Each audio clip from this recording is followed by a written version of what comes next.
foggy days, but now you're here and the sky is clear. You're the one who always treats me right. You're the one who takes care of me. I've been living up on you. I've been lifted up on you.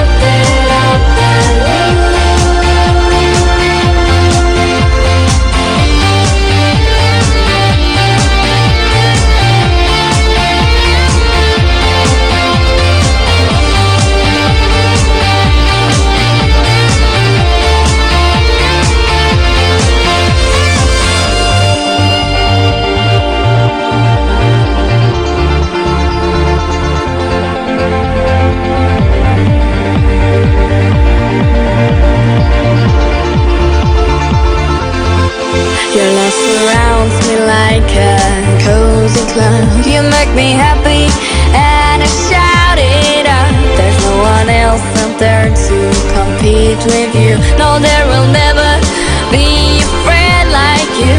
I've been living up.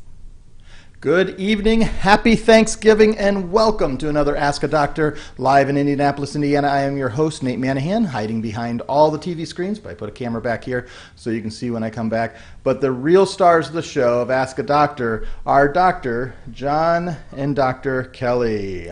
Here they are. Hello. Hey, welcome Happy everybody. Thanksgiving. So let's start out tonight. We're talking about environmental truth when it comes to cancer. So as we get going on this, let's talk briefly about what is a environmental toxin and and then we'll go into the cancer stuff. Let's start. What is an environmental toxin?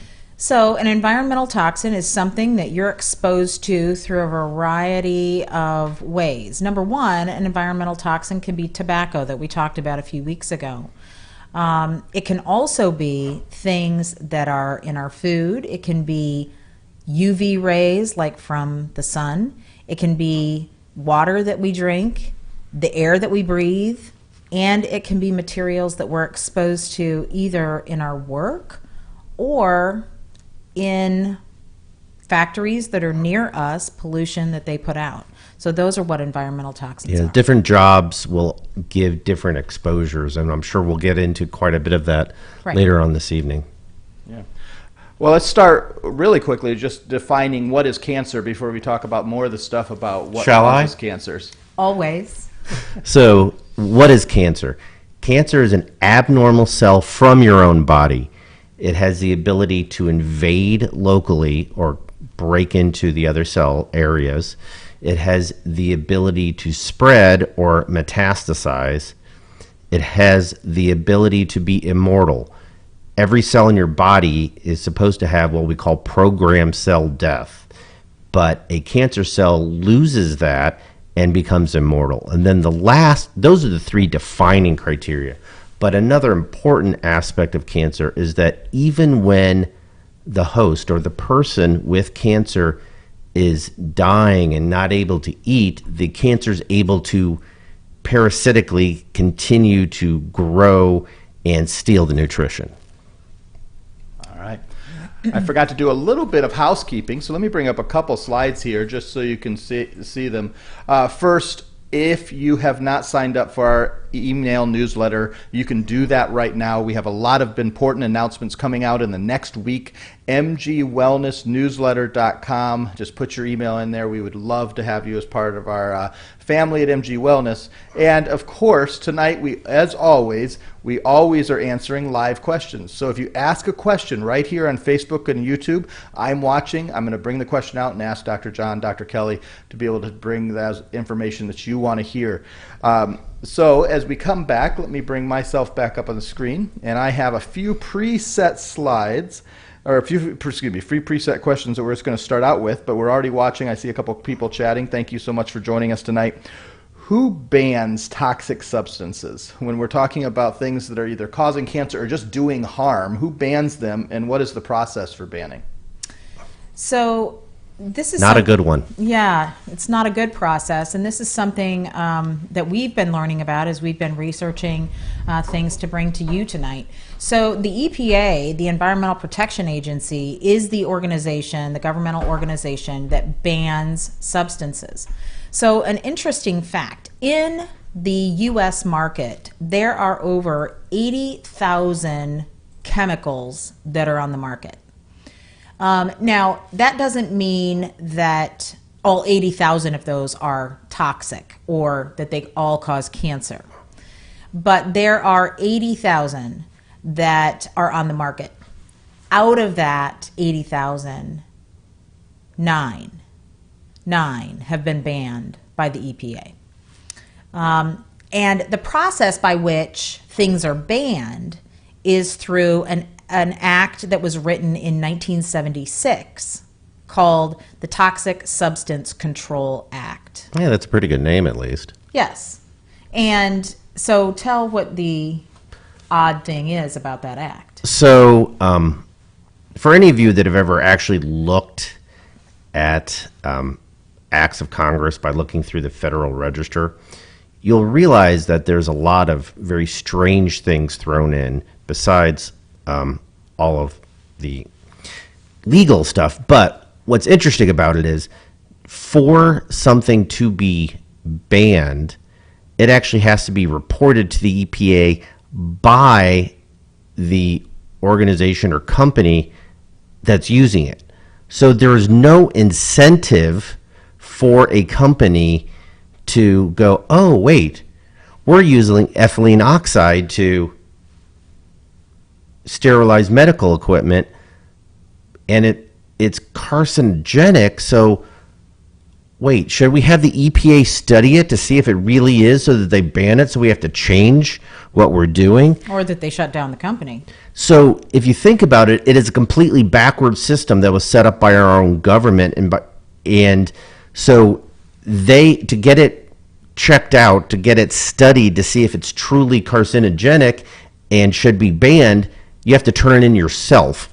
So there's not an incentive to do that. So interestingly, that is why the very famous movie that starred a woman named Erin Brockovich, it starred Julia Roberts as Well, yes. Erin Brockovich. Anyway, Erin had to fight this massive uphill battle because she was going against what the EPA and all the regulation, all the regulatory things that surround it really normally do. So she was fighting against massive organizations and legal fronts. So, as with many things with the government, it's set up to protect the bureaucracy itself.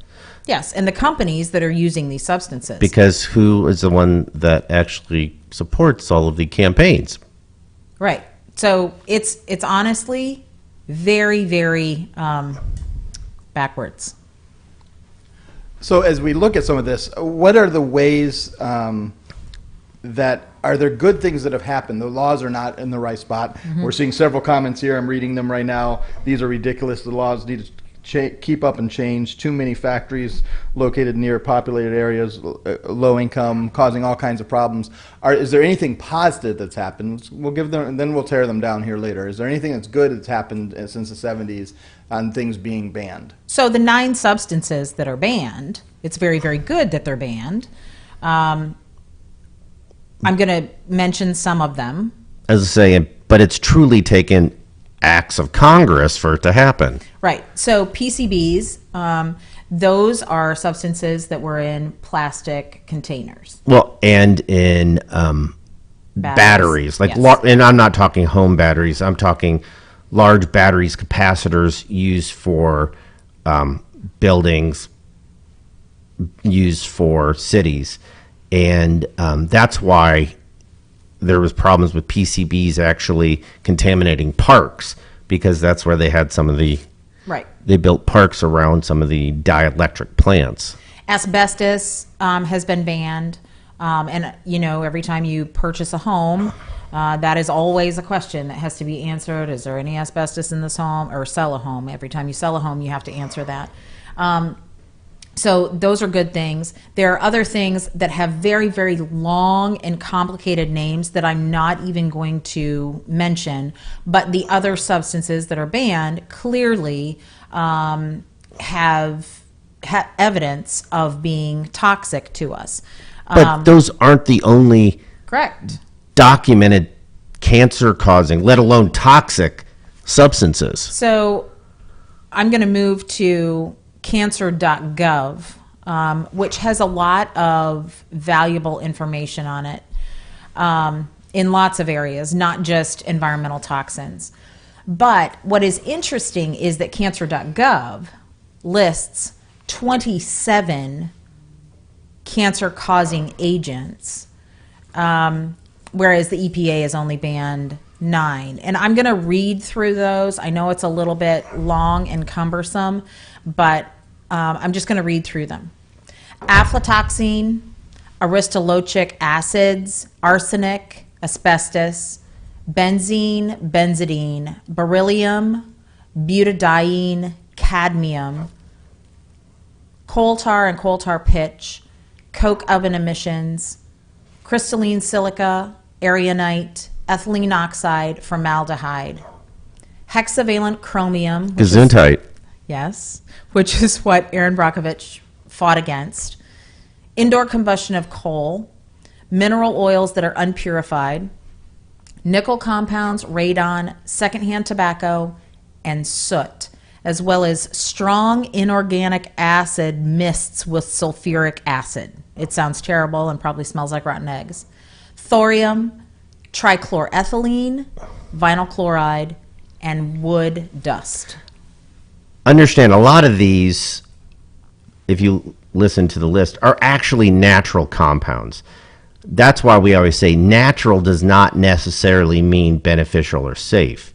Aflatoxins are something that used to be, usually they come from a fungus that has to do with peanut dust. It's what led to liver cancers in the past. Obviously, cadmium, beryllium, those are natural. They don't even, they do list benzene, and benzene causes problems, but it is also a natural compound. Nickel, obviously, is a natural compound. Radon is a natural compound. But, so... It's the amount. Well, right, but my point is, some of these are created by companies, but a lot of these are naturally occurring in our own bodies anyway. And so the way they come up with like how much is allowed, like, because you'll look at a list like this and go, well, why is any of it allowed? Well, because if you take someone that's not even exposed in the environment and look at their blood levels of it, we have natural levels of some of this. Other parts are obviously kind of stupid, that, you know, secondhand smoke. We've been talking about that before. That's one that, you know, why are we still allowing tobacco? I know it's a difficult thing to quit. I'm not saying that. But Why do we even allow it? why is the government actually subsidizing it? Wood dust, they don't mean, oh my gosh, I cut a pine log, I'm going to get cancer. In general, it's the wood dust that comes from what's known as particle board. Most of you have seen it. Instead of using plywood, they take all the wood chips and they glue the stuff together. And it's the glues that are used that lead to toxic compounds. So what's really important from this list is the amount that someone is exposed to and the length of time over which they are exposed to that elevated level. Dr. John and I were talking earlier about formaldehyde. Formaldehyde is something that we actually all have in our body. Yeah, even though we think about, ooh, that's how they used to, like, Embalm people. right. But formaldehyde is a natural product that is It's in our body, but it's in a very, very low Tiny amount. amount. If we are exposed to higher levels over longer periods of time, then that is when there have been studies showing that these can potentially cause cancers. And these aren't the only ones that can cause. These are the ones that have been studied. Right, That's exactly. why it took forever to even realize, which I don't know why, ethylene oxide, which there's people on tonight, I'm sure, who have been doing a great job working on trying to get this banned. So let's talk about that for a second. So think about this. Medical instruments that are used by surgeons like us to operate on people are sterilized using a compound that is known to cause cancer. Does that make sense? It's shocking. I mean, it's so shocking. And The fact that they didn't even realize it forever. Literally today, I drew the compound and showed it to our 21-year-old son who's taking organic chemistry, and he could explain right away why it was a cancer-causing agent. He's like, well, that's completely unstable. Look at the angles of the carbons. And I went, I know. And Kel goes, you guys are geeks. But, you know, the fact that someone who's studied organic chemistry at all can look at a compound and go, obviously it's cancer-causing, then what took the government so long? the other thing that's really sad about this particular situation with ETO is that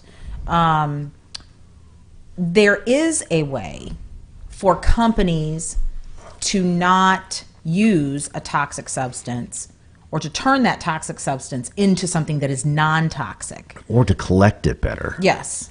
And so there are ways to remedy the situation, but the companies don't want to spend the money or be exposed for what they're doing. Right. And, you know, one of the funniest things I always find is when they talk about, well, we built larger or taller smokestacks. Great. So you sent it higher up in the atmosphere and distributed it a longer way. Right. How does that make sense? Right. That doesn't make sense at all. So a factory in Illinois has actually been shut down Finally. for using ethylene oxide. And we have people on the call tonight who are working very hard to do the same for a company in Georgia. And the thing that I want everybody who's listening, watching, to think about is why are any of these things allowed in amounts that cause cancer? We shouldn't have to just go after one at a time. If we actually stand up together, Look what you can do. yep, Yeah. You can change things. All right. We do have one question from, let me read it directly here, from Mike. He asked, question, within the last year in Michigan, we've heard a much about PFAS. Can you explain PFAS and what to look for? I'm going to look up the abbreviation for PFAS. yeah, abbreviations get me because sometimes I don't. are we talking about PFAS, I wouldn't. polyfluoroacids? See, we stumped them just for a second. But PFAS, contamination of water. It's not telling me what. Oh, perfluoroalkyl substances. Oh, okay. So we're talking about the whole Flint situation. Yes. Yes. Okay. Yes. So, even though we put fluoride in our water, fluoride is actually a very reactive compound, and when it reacts with other things, such as organic compounds, it creates an unsafe substance, which are the perfluoroalkyls. What can you look for? There really isn't. However, there's nothing there's nothing you can just look at and say, is it contaminated? How do you find out? A couple things. Any water company that distributes to more than 100,000 people has to put out a toxicology report every year. The tests are run every July and has to be posted by the end of October, roughly. So you can go to any municipality and look it up, and it's all on the web now. It is stated that it has to be. So we would encourage you to look that up. If you have a well, obviously that's your own well, and so you don't know about that. You can actually get testing kits from the EPA that will tell you what's in your water supply. And if you're worried about whether it's the fluorinated compounds, whether arsenic, whether it's, whatever it is, lead. And lead is one of the compounds, even though we're not really talking much about lead, because lead isn't associated with cancers. It's associated with a lot of problems, but not as much cancer. That lead is one of the compounds that there should be zero in your water. It is not allowed in the slightest because it doesn't have a benefit. But go through the EPA. They have the approved kits so that you don't get taken by somebody. Because there's lots of companies out there. I'm sure they sprung up like crazy during the Flint water crisis that will try to steal your money. But if you're on a well, you can do that. If you're in a municipality where they don't post because they have less than 100,000 people, you can get a testing kit. So yeah, the situation in Flint is, By the way, Mike, awful. good question. Yeah, very good question. That situation is terrible, and that's lack of oversight, loss of control, lots and lots of issues. It was done as a money saving. Yeah, a money-saving venture. So Those always work out really well with the government. yeah, terrible situation. So, but there are ways that you can get Protect your water yourself. tested and protect yourself. Yeah. So we'll have a couple more questions I see popping in right now, but we'll quickly remind you, ask a question here in the comments on Facebook and YouTube, and we will bring those up here in front of the doctors. You can also please sign up at mgwellnessnewsletter.com, and you can be part of the MG Wellness community. We're going to be talking about things that are coming up here soon. But also, as I come back to Dr. John and Dr. Kelly, what I'm going to ask them quickly is just to quickly, the elevator pitch of what MG Wellness is, what we're trying to accomplish, and what we're hoping to accomplish here in the coming days. So over the past year, Dr. John and I have been on a journey of our own, a health journey. And through that health journey, we have learned so very much. Absolutely. About things that we wish we would have known years ago, and things that doctors are rarely, if ever, taught about. And this has changed our perspective on caring for patients, This has changed our perspective on talking to family and friends. And we have become incredibly passionate about doing the research for you, looking things up, going through the scientific literature, sorting out all of the confusing information that is out there, and coming alongside of you in your health journey to help you know what is the next best step for you. So that's really the goal of MG Wellness, is to be a partner with you in your health in your journey to health. There's so much information. The amount of information in the medical literature, skip Google and all the stuff out there that's thrown out, but the medical literature, where the information on Google is supposed to come from, every 3 years the medical literature is doubling.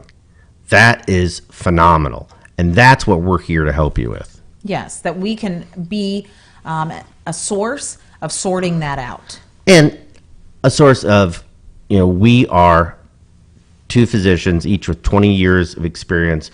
We've published hundreds of articles, so we understand the scientific data, how to read the papers, how to understand, how to critique the papers. There's a lot of people out there that are trying to do similar things, but don't have the May not have the educational training or the experience to be able to do that. Right. So that's the goal of MG Wellness. That's what we're about. That was a long elevator ride. Thank goodness we were in the Sears Tower. That Willis Tower, Sears Tower. Oh, good point. Large building wherever you are. So a couple more questions have come in. Let's go to Sean's question over on Facebook. It says, is it possible that when the hospital staff opens up the packaging with sterilized surgical instrument, that the hospital staff, along with the patient, could be exposed to ethylene oxide? That's actually a great question, and has already been shown that operating room nurses are at increased risk for cancer because of this. Yes. And so what I keep saying is, lawyers, hello. Yeah, I mean, it's shocking that this has actually been shown, it's been studied, it's been published, and yet we continue. Amazing. So what do you think are the numbers of cancers that are caused every year, let's just do the United States, that are caused by environmental toxins or increased because of environmental occurrences? Well, Go ahead. so we know roughly 85 to 90% of cancers are not from a inherited gene. Of those, the vast majority come from exposures of some sort. Exposures in your diet, exposures in your workplace. Some are from a sedentary lifestyle, without a question, but the vast majority otherwise come from exposures of some sort. If you look at specific numbers that are listed by cancer.gov, 15%, am I going to get this wrong? Yes, I am. 30% are from tobacco exposure. Right. So there's 30, right? So that is an environmental exposure that you either choose to smoke yourself or you're exposed to because you're around second, third hand, fourth hand 30% smoke. come from diet, which is exposures. Correct. 15% more from obesity. 4% are thought to be related to workplace exposure. toxins. But that's not to say that's the only ones with that. But Correct. That is not counting people that are in neighborhoods around those workplaces, Right. those smokestacks that may be exposed. Those things, I really feel like we know very little about at this point, other than very small pockets where maybe there have been movies written about it. We just don't know a lot about the neighborhood exposures. Right. Talk about the map that people can go. So if you go to the EPA.gov and put in your location, whatever, Athens, Georgia, Indianapolis, Indiana, your zip code specifically, you can see what chemicals are being released around you by various companies. All of it is documented. And so you can actually see that. And yes, Sean, the person who first showed me the map, it's pretty amazing down in the Covington, Georgia area, how many overlapping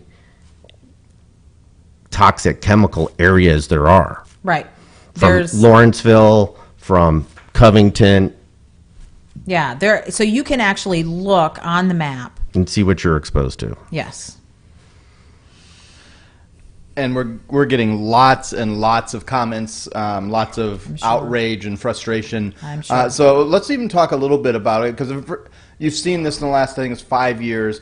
You'll open a package and it'll say something like, "This is known by the state of California to potentially cause cancer." So let's talk about how it can differ from state to state in the United States. And are there any other countries in the world that we know of that are handling it better than we are? So, yes. Obviously, I am not going to get political, but it gets into state versus central government rights, which is why some states will bring it up more, some states won't. The EU, the European Union, is much, much better at banning substances that are truly shown to be bad for us, whether they're cancer causing, whether they increase ADD, whether they increase seizures, Alzheimer's, Diabetes, obesity, yeah. all of that. The EU is much better. Australia is also better. For instance, this is a kind of an interesting exposure one. Oxybenzone, which is found in lip balms and moisturizers and in Chapstick. sunscreens. Aquaphor, that everybody put on their kid at some point. Hawaii bans it. The place where it's needed the most, they ban it because it is a toxic chemical that disrupts the hormones in our own body. But Hawaii is the only state that bans it. Right. So, why does that happen? Basically, we all need to be louder to our Congress. To our own congressman. Right. I was going to give another example of this is related to the FDA. The FDA controls things that are not only in our food, but are also in our makeup products, skin care products. And in the United States, the FDA has only banned 14 substances from our food and from our skincare products. In Europe, the EU bans 1,400 products. So that's a difference that we need to see in the United States. And so those that are on this call that are fighting environmental toxins have learned a lot about going to their local congressman, governor. And you have to, because let's face it, these companies spend billions of dollars in political action committees to elect people that won't stop them. Right, exactly. So, I hope that from this frustration Becomes a grassroots movement. Right, that through this conversation on MG Wellness, that we can be advocates for change, not only in our personal health journeys, but in protecting the environments around us. But like you said, you have to start with yourself. Yeah, absolutely you do. If you're not healthy yourself, it's kind of hard to work on everything else. Right. So it starts with you, and then it goes into the community around you. Yeah. So let's talk about, because we're seeing several people talk about specific jobs that are more prevalent to get that. So we see school bus drivers mentioned here, firefighters mentioned. What do you do when your job is actually exposing you to more toxins just because of what you do and how you serve? So the most important thing that you can do right now on Thanksgiving Eve is to make Is a that a thing? decision. Thanksgiving Eve? No. It is absolutely a thing. Okay, Now, well, Prior to the day when we eat absolutely anything and everything, and the weeks thereafter that then blend into Christmas, the decision that you can make for yourself personally is to use what you put right here, food, use it as medicine, use it as fuel. One of the things that's really important to understand is that not everybody who's exposed to a toxin, or not everybody who's exposed to tobacco, or not everybody who's exposed to whatever gets cancer. gets It's or gets whatever disease. It's just like we were talking about last week, or whichever week it was, about genetics, that even if you have a change or a mutation in a gene that puts you at risk of cancer, that's the whole point. It puts you at risk. If you yourself are at your healthiest, then you are decreasing your risk. If you're a firefighter, if you were an auto worker in the 70s, Yes. and 80s, when not only did we have the issues with asbestos and brakes and all that, but so many of the auto paints were toxic. Yes. That the best thing you can still do is be as healthy as you can be. Eat, whole foods. Eat clean, organic, whole foods, because that allows your body to fight off the other diseases. I'm going to make a little advertisement here for something that I would encourage everybody who is on this call tonight to watch. It is called The Game Changers. And it is a 90-minute documentary that is amazingly helpful in understanding how food can be medicine, or how food can harm us. This is something, if you would have told me 12 months ago that I was going to be talking about this kind of thing, I would have laughed over and over. And now I'm laughing at myself that I didn't learn this sooner. We can use food to help our bodies behave, not perfectly, but much better. Well, a perfect example is a friend who just contacted us today after about 6-8 weeks of healthy eating. Her doctor took her off 3 of her medications and decreased the dose of 2 others. And that was just by using food as medicine. And that's just in a few weeks. It's pretty amazing. That's how much what we put in here can really protect us from a lot of these other exposures that we might have. Okay. So let's just go all in while we're here. So we're not wanting to be political, but it is political. But it's more of a lifestyle choice to say we want to do it. So comments are going in, call your congressman, write, email. So the first choice you make is to make a personal choice. The next choice you make is, how do you tell others about this? And then so if we can't get the mandate, which is certainly what we want to do, what are personal decisions we can do for ourselves? We talked a little bit about that, but also how do you influence your friends, your kids, other family members to help them make the best decisions when it comes to environmental toxins and things that may be causing them damage? And because I think about, let's take Flint, we talked about it earlier. That was happening for a long time. People knew it and just did nothing. And that is the issue when you do nothing and just stand alone and watch it happen. Absolutely. And that's with everything else. It's just like the people that someone's lying on the side of the road and people keep driving by. Right. You have to realize that, yes, you need to take care of yourself first, yourself, then family, friends, and community. you are part of a community, and you can help everybody by being active in that community and by talking to people about it. And it's not, we thank Martha because, she was a non-physician telling us physicians that we needed to eat better. And for 2.5 years, we blew her off. And finally we listened, and now, we're all in, and now we're trying to spread the word to everybody else. And we see it every day that there are people that are just they're not going to choose to do it.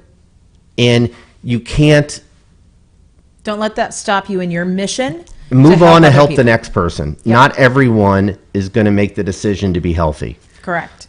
The other thing that I think is really important is you are in a community of people that can start. Let's say you look up on the EPA, you look up that map, and you see things that you could be exposed to. And you see more diseases in your community, potentially because of these toxins. You have friends in that community. You have social groups in that community. You have schools in that community. And through your influence, you can gather people to go together, write letters, have meetings with local politicians, and climb that ladder. And change can happen. We have people on this call, like we said, who have been powerful, instrumental in making huge change where they're exposed to environmental toxins. And don't keep saying, "Oh, I'll do it tomorrow." Don't do that.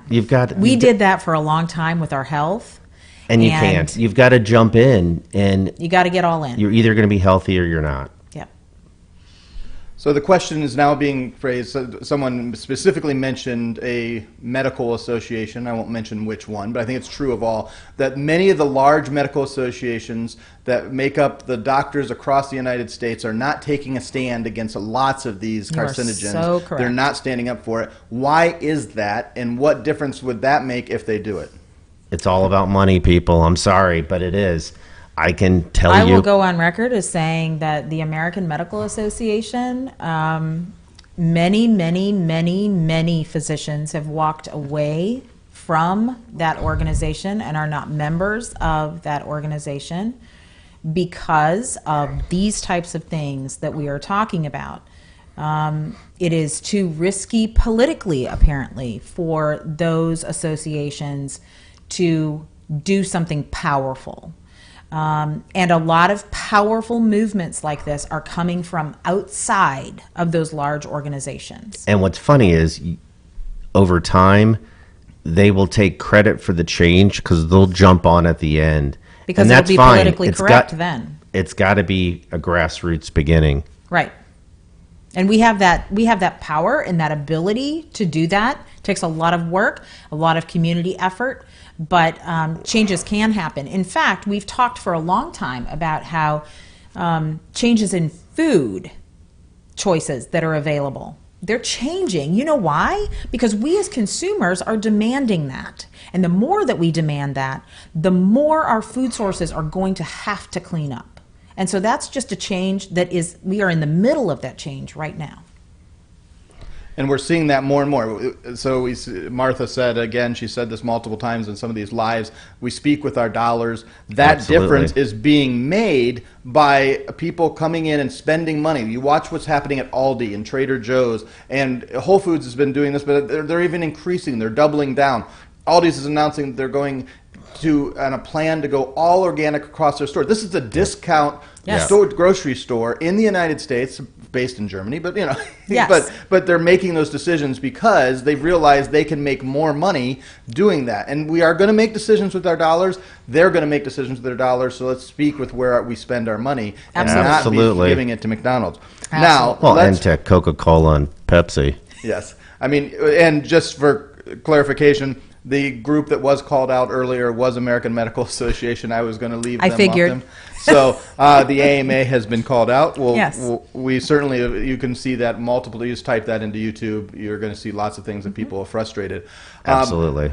Now, let's talk about how do people choose doctors who are more up to date on this and understanding that there are things I'm sure that are in our lives right now that are causing cancer or causing other health issues that we just haven't thought about now. But there are lots of them that are in our lives now that we could make the choice, and we just need to be told. How do we choose the right physician, the right health partnership to make sure that we're getting the best information other than just MG Wellness, which is certainly the best and first choice they should make? That's right. Of course it is. And of course, that's the next Yes. course. So one of the things that that we are asked frequently is, what kind of doctor, which doctor should I go see? How do I choose my doctor? How do I get the right doctor? And one of the things that we believe is incredibly important is to find one who is very current, up to date. How do you know if they are? One way that you know that is if they are involved in research studies and if they are involved in publishing studies. That doesn't necessarily mean that they're going to be up to date on every topic known to mankind, but they are going to be more up to date if they are involved in actual research that is getting published in peer-reviewed journals. And there are websites that you can go to. One is called PubMed, that you can go to, and you can type in that doctor's name and first initial after the name, and you can see if that doctor has published any studies.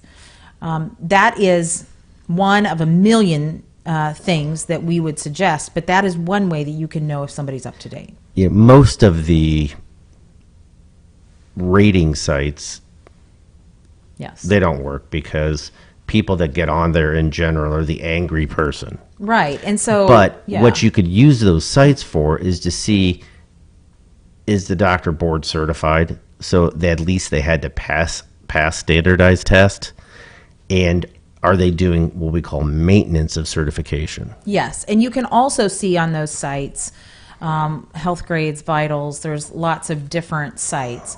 You can also see what institutions They graduated. they graduated from, where they've trained, to know if those are reputable. Now, that doesn't necessarily mean everything's hunky-dory if they've gone to five-star institutions. But it does mean that you can have some sort of confidence in the level of academic training. And one of the things I always learned is, and it may not happen on your first visit, but I love hearing a physician or a scientist say, I don't know, let me find out for you. Because that's that humility to say, look, we can't all, and none of us know everything. They all know more than I do, but when I come up with a question, don't fake it until you make it. Actually tell me you're going to go work and figure out to do that work. And it shows your commitment to actually being part of modern literature and research and actually knowing what's being published and what's being done. Yes. The question is it better to drink bottled water than city water? And I'm going to, this Oh, that is actually one of my favorite ones. Oh, we got into a hot spot here with Dr. John. Don't flare your nostrils. No, there basically is, there's minimal standards for bottled water, period. It's not much better than... It's not better than city Right. tap water Right. at all. But I love going to knowing that my water came from Fiji every morning. And what's it cost funny me about that is $45 for that 1 ounce. It just I must be better, right? there, it's been shown for several of those bottled water companies that they literally just get it out of a hose. I'm not kidding. Yeah, it's not... There's- Bottled water Is not any is better. one of the biggest... If you're worried scams. about the water, then filter it. You can go through Consumer Reports and look at what the best low-priced, cheap filters are, what they take out, what they don't take out, and that can help you have better water, Yeah. safer water. We would encourage you to look at Consumer Reports, and there are reports available for that, because installing some massively expensive filtration system is not necessarily what you need to be doing. There are a lot cheaper ways that you can get effective filtering of the water, But- and we would encourage that. But to know that bottled water is not better than, in this country, bottled water is not safer than city water, Yes. All right. So but it's more expensive. let me bring up just a couple things again. We'll take a quick break here just to remind you. We got a couple more minutes if you want to get questions in, and you can do that here right here on the YouTube or Facebook chat. Or if you are putting those questions in, we would love to answer them if you have them. But more importantly, really, to us, is that you're part of the community long term. And the best way to do that right now, there's more ways to come, is to like us on Instagram, like MG Wellness on Facebook, and then make sure your email is at mgwellnessnewsletter.com, that we have your email, that you're getting our emails, and that will be the way to get the newest information. Because right now, I'm going to go to Dr. John and Dr. Kelly and ask them to talk a little bit about the launch coming up here in early December of our first course of MG Wellness. So we're really Dr. Kelly? excited. We're really excited about this. In early December, we are launching our first course, and that is called How to Live my best life on chemo. Apparently, we were supposed to say that in unison. So, How to Live My Best Life on Chemo is something that obviously, as oncologists, we are incredibly passionate about. With over 20 years experience for each of us, we feel like we have gone through conversations about this topic over and over and over. And so we wanted to put that in a usable form for anybody undergoing chemotherapy and for caregivers So- whose family members are undergoing chemo. We worked at referral centers for years and years and years, and we were always saddened by how many patients would come in for second or third opinions, and we're not getting, not even talking about the chemo itself, but about all of the things around chemo, how to decrease side effects. They weren't getting educated at all, and often weren't even getting the right medicines. And so this course is going to help people live their best life while on chemo by decreasing side effects, by Gaining so much knowledge that we've seen so many patients not have. right. So the course is split up into 6 modules, and the first module is about what's cancer. The second is about chemotherapy and immunotherapy. The third is about, okay, what medications and what natural supplements can I take to decrease side effects of chemotherapy or immunotherapy. The fourth is about how can what I put in my mouth in terms of food, exercising and de-stressing, how can that impact my journey on chemotherapy? And it can impact it deeply. The fifth is about how do I talk to my doctor? What if I want a second opinion? And then the sixth is frequently asked questions. Well, I'm done with chemo. What do I do And now? the follow-up plan, correct. So it's full of information that we have seen patient after patient after patient not have in their journey until we met them. And so, not only is there all of these lessons over 5 hours worth of information, there's also handouts you can take to your doctor to say, well, what about this? What about this? I mean, it's amazing how many patients would come in and not even know what cancer they actually had. Just Really? have never been explained to them. And so we're really excited about the launch of this course and hope that it will bring massive amounts of information and confidence and empower you to live your best life on chemo. All right. That was a long elevator pitch again. Exactly. We got everything in. Yep. Good job. So another question I would have is, how long should we expect? Let's take asbestos. Somebody was asking about the asbestos specifically, why it took so long for us to figure out that it caused cancer. And some of it's cover up sometimes, there's things going on. But scientifically, once you have an idea that this may be causing cancer, how long should we expect for it to be proven? Right. So the issue basically is, and I'll I'll say something, and then Dr. Kelly will make it understandable. The human life cycle is long enough that it takes years and years for the development of cancer, and then once you've had enough what we call Pershing year exposure to be able to see clusters of it. Right. So it takes many, many decades, actually. Right. Because if you're looking at fruit flies, they die every few days. You can figure out quickly what hurts them. Right. But with human beings, it's not like that. We live long enough that it takes many decades to find out about things that we might be exposed to currently that maybe our children or their children will find out years down the road, oh, well, we shouldn't have been exposed to that. So sometimes it is a cover-up and sometimes it is a political game, yes.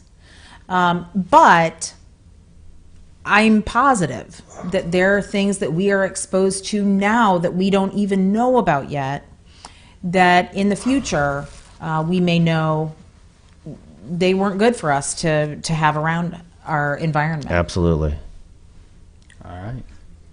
And you're getting lots and lots of love on comments. We'll let you read those later. Excellent. It's always good for the soul on a Thanksgiving Eve to be reading all Thanksgiving Eve. You've created something new. Exactly. That's what we do here at MG Wellness.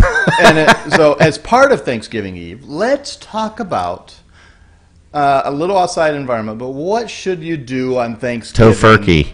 When it's absolutely the glutton's paradise, one day a year, maybe not, who knows, or maybe it started last week and will continue for the next month. What are suggestions? So